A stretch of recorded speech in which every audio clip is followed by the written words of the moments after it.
Mr. Speaker, this is another gas explosion too many.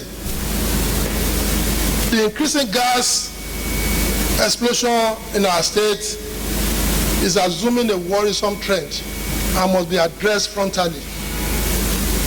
Mr. Speaker, there is no smoke without smoke without fire. I want to say that we must continue to intensify education and sensitization of our people on the use of liquefied gas. For instance, some of our people does not know that cylinders carry expiry date. Some will expose their cylinders, to water, which will lead to corrosion and probably leakages. So we need education and sensitization.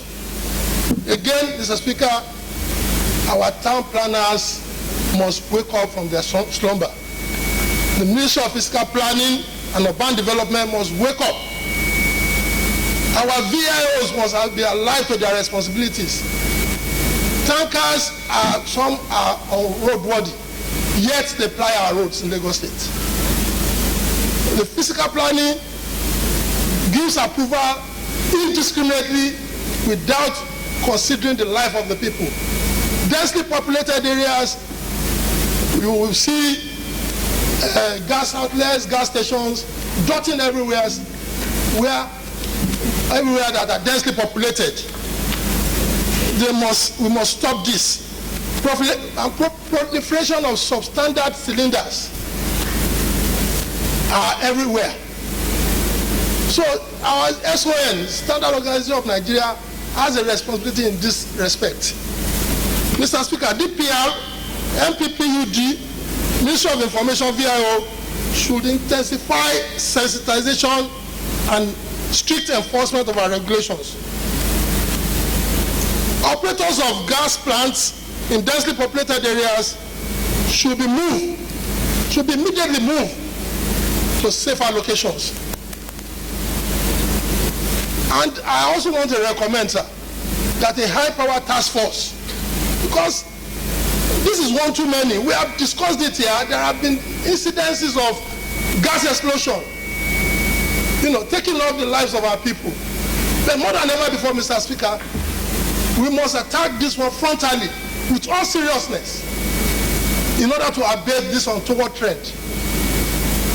I say that a high-power task force must be put in place, must be commissioned to identify all gas outlets, licensed or unlicensed, in order to sieve the chaff from the wheat and to enforce our laws.